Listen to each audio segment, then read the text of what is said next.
Hello students, आज ये जो मैं वीडियो बना रही हूँ फिर आप बता देना इसमें क्या समझ में आ रहा है कि नहीं, वो क्लियर दिख रहा है कि नहीं।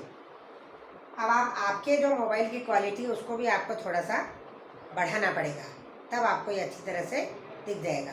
अब आप ये देखो कि जो हमने सेट थ्योरी हम पढ़ रहे थे उसमें जो एक्सरसाइज 1.2 थी उसका लास्ट वाला सवाल है, ये छठा सवाल।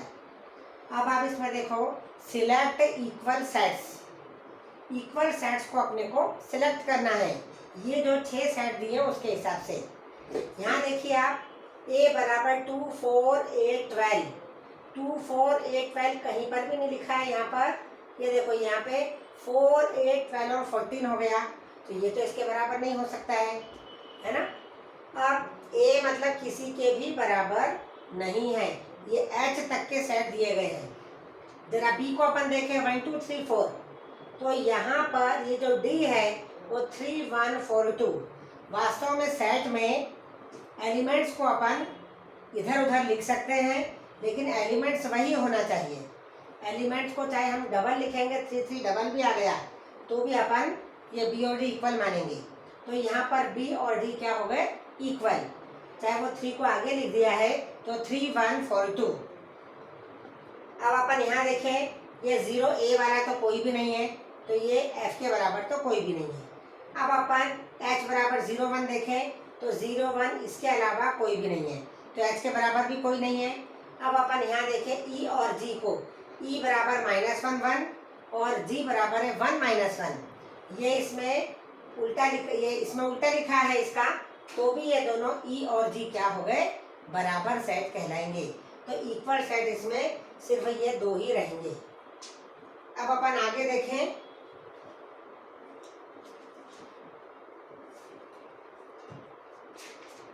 सब सेट।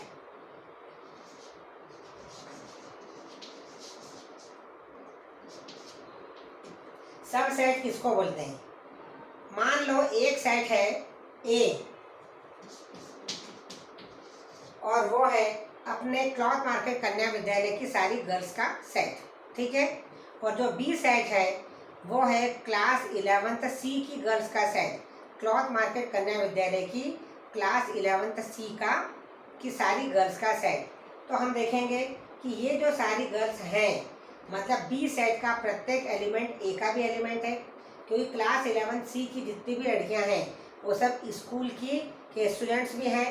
तो इसलिए अब अपन क्या बोलेंगे कि ये जो B है वो A का सब सेट है। मतलब B का प्रत्येक एलिमेंट यदि A के एलिमेंट में मिल जाएगा तो क्या कहलाएगा, B A का सबसेट कहलाएगा। जैसे A बराबर है मान लो 1 2 3 4 और B बराबर है 1 2, तो ये क्या हो गया, B is the subset of A। ये सबसेट का रिप्रेजेंटेशन है इस प्रकार से। और यदि सबसेट नहीं है तो अपन उसको एक ऐसी तिरछी लाइन से काट देते हैं, ठीक है। ये हो गया सबसेट का। अब अपन ये देखें कि जो एक फाई होता है नल सेट। फाई होता है क्या है, नल सेट है। ये नल सेट मतलब ऐसा सेट जिसमें एक भी एलिमेंट नहीं होता, उसको अपन क्या बोलते हैं, नल सेट।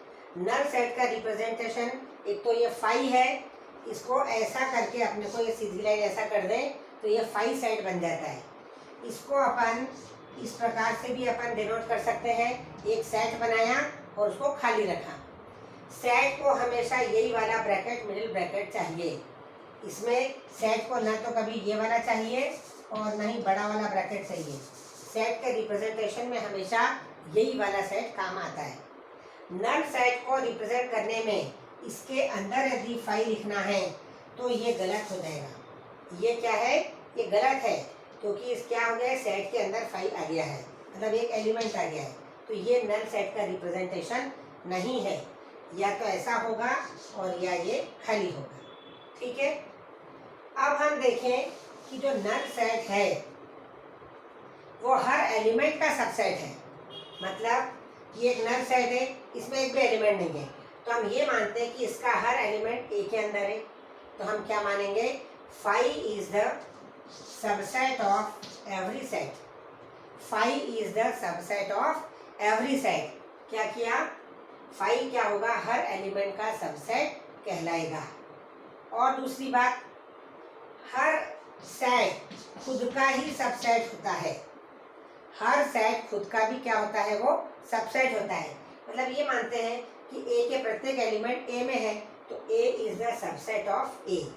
इसको थोड़ा सा बड़ा करें अपन। ये दो चीज़ें भी आपको ये सब बहुत ज़्यादा ध्यान में रखना है। सेट में कुछ नहीं है, समझते समय यदि आपको सब आ गया एकदम उसका बेसिक, तो ये छोटे छोटे सवाल इसमें आते हैं। Five is the subset of A is the subset of A, ये हो गया। अब मान लो सेट ऑफ रियल नंबर ले लिया। सेट ऑफ रियल नंबर और ये नेचुरल नंबर है, सेट ऑफ नेचुरल नंबर। तो ये जो सेट ऑफ नेचुरल नंबर है it is a subset of real number. Natural number में ओनली पॉजिटिव आते हैं, लेकिन रियल में positive, negative, fraction, zero, root two root three सारे आ जाएंगे। तो एन छोटा सेट है और आर बड़ा सेट है। ठीक है, तो इसमें इसका हर एलिमेंट इसके अंदर मिल रहा है। तो अब हम एक डेफिनेशन बना सकते हैं, A is the subset of B if X belongs to A. और ये जो एरो बना है मतलब इट इम्प्लाइज दैट, मतलब यदि एक्स ए में है तो वो क्या इम्प्लाई कर रहा है, यदि कि एक्स बी में भी होगा। मतलब 3 है, 3 ए में है, तो यदि 3 बी में भी है तो अपन क्या बोल देंगे, A is the subset of B for every element of X. A के हर एलिमेंट को ऐसा देखना पड़ेगा कि कोई सा एलिमेंट ए में है तो बी में है क्या, ए में है तो बी में है क्या। यदि एक्स के हर पूरे एलिमेंट बी में दिख रहे हैं तो क्या हो जाएगा, ए बी का सबसेट हो जाएगा। तो ये डेफिनेशन हो गई इस प्रकार से, A is the subset of B if for every X belongs to A it implies that X belongs to B.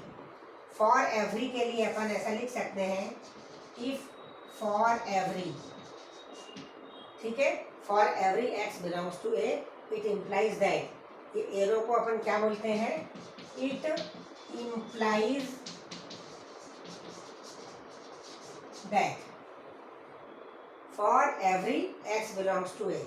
अब ये फॉर एवरी का भी एक ये ऐसा है, ये फॉर एवरी का है, ए को अपन ने उल्टा कर दिया और यदि ऐसा बना दिया तो for every element of X belongs to A it implies that X belongs to B. तो ये क्या हो गया, A is the subset of B. अब एक है प्रॉपर सबसेट, क्या होता है प्रॉपर सबसेट में, मान लो ए बराबर है 1 2 3 और बी बराबर है 1 और 2। तो ये प्रॉपर है, मतलब ऐसा सेट जिसमें कम से कम एक पूरे के पूरे एलिमेंट इसके बराबर नहीं होना, ये तो एक ही बराबर हो जाएगा। कम से कम एक एलिमेंट ऐसा होना, मतलब ए से कम वाला होना। जैसे ये 1 2 है तो ये बी क्या हो गया, इसका प्रॉपर सबसेट हो गया। ठीक है, इसमें 1 2 3 तो नहीं है, तो इसलिए कम से कम एक एलिमेंट इसमें कम होना चाहिए, तो वो ऐसा दिखेगा कि छोटा है। तो ये हो गया प्रॉपर सबसेट। जब ये इसका प्रॉपर सबसेट है तो ये कहलाता है सुपर सेट। ये क्या हो जाएगा फिर उस समय, सुपर सेट। ठीक है, ये इसका सबसेट है, ये ए का, तो बी ए का सबसेट है और ए क्या है, बी का सुपर सेट, मतलब बड़ा। ठीक है, ये आ गया सबसेट और सुपर सेट। अब अपन देखें इंटरवल्स क्या होते हैं। इंटरवल में ये मान लो एक ए बी है, ये ऐसा है, ये दोनों है ओपन, और ये ए ऐसा है और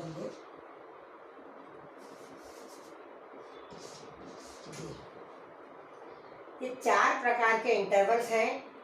यदि हम इसको देखें, मतलब इसका अर्थ है कि ए और बी के बीच की सारी संख्या है, ए और बी भी आएगा उसके अंदर इंक्लूड हो जाएगा, और ए और बी के बीच की सारी संख्याएं, जैसे 1 और 3, तो 1 और 3 के बीच की क्या आ गई सारी संख्याओं में 2 भी आ गया, 2.5 भी आ गया। यदि सेट ऑफ रियल नंबर है, ए और बी मान लो रियल नंबर है, तो हमको 1 और 3 भी आएगा और 1 और 3 के बीच की सारी संख्याएं भी इसमें इंक्लूड हो जाएगी। अब अपन इसमें देखें, इसमें ये जो ए है, यदि जहाँ ये बड़ा वाला ब्रैकेट लगता है वो एलिमेंट इंक्लूड हो जाता है, और जहाँ छोटा ब्रैकेट लगता है वो एलिमेंट इंक्लूड नहीं होता है। तो ये हो जाएगा सेमी इंटरवल, और इसमें ए रहेगा और बी नहीं रहेगा। जैसे 1 और 3 है, तो 1 और 3 में क्या ले लेंगे, 1 को तो ले लेंगे लेकिन 3 को नहीं लेना है। तो 1 और 3 के बीच की संख्याओं में 1 को अपने को लेना पड़ेगा, लेकिन 3 को नहीं लेना है। यहाँ पर 1 और 3 दोनों को नहीं लेना है, क्योंकि दोनों में छोटा ब्रैकेट है, तो सिर्फ 1 और 3 के बीच की सारी संख्याएं। अब अपने को एक x है, इसको मुझे इस फॉर्म में लिखना है, तो अपन लिखेंगे ये 1 और ये 3। ये क्या हो गया, ऐसी सारी संख्याएं जो 1 और 3 के बीच की है, लेकिन 1 और 3 भी इसमें इंक्लूड है। इसको इस फॉर्म में लिखना हो तो कैसे लिखेंगे, ये x लिखा, 1 को तो इंक्लूड करना है और b को, ये 3 को नहीं करना है। ये मान लो ये 1 और 3 वाला एग्जाम्पल चल रहा है, तो ऐसा होगा, 3 को नहीं लेना और 1 को लेना है, तो यहाँ पे इक्वल टू का निशान लगेगा। इस 1 3 में क्या करना है अपने को, 1 भी नहीं लेना है और 3 भी नहीं लेना है, और 1 और 3 के बीच की सारी संख्याएं आ जाएगी। इस इंटरवल को देखो, ये दोनों जो है वो सेमी क्लोज या सेमी ओपन इंटरवल कहलाते हैं। आधा खुला और आधा क्लोज है, तो इसको सेमी क्लोज भी बोल सकते हैं और सेमी ओपन इंटरवल भी बोल सकते हैं। ये पूरा ओपन इंटरवल है, क्योंकि इसमें दोनों ए और बी नहीं आ रहे हैं, तो ए और बी ये क्या हो गया ओपन इंटरवल, और ये भी क्या हो गया सेमी क्लोज या सेमी ओपन। अब इसमें अपन क्या लिखें कि ये अपन 1 और 3 के हिसाब से ले लें, तो इसमें 1 नहीं आएगा और 3 आएगा। ये मैंने चारों बता दिए। इसमें 1 और 3 दोनों इंक्लूड है, तो इक्वल का निशान। इसमें 1 इंक्लूड है, 3 नहीं है, तो ये आ गया। यहाँ पर 1 और 3 दोनों इंक्लूड नहीं है, तो ऐसे नंबर जो 1 और 3 नहीं, 1 और 3 के बीच की सारी संख्याएं, लेकिन 1 और 3 को इंक्लूड नहीं करना है। और ये 1 और 3, इसमें 3 को इंक्लूड करना है, तो यहाँ इक्वल टू का निशान आएगा और यहाँ पर 1 का आएगा, सिर्फ 1 को इसमें नहीं लेना है। अब अपन देखें इंटरवल्स में, अब यह सिंगलटन सेट क्या होता है। सिंगलटन सेट मतलब सिंगल एलिमेंट, सिंगलटन जिस सेट में केवल एक ही, जैसे 3 है, एक ही एलिमेंट है, तो क्या हो जाएगा सिंगलटन सेट। अब है एग्जाम्पल नंबर 9, पेज नंबर 10 पर।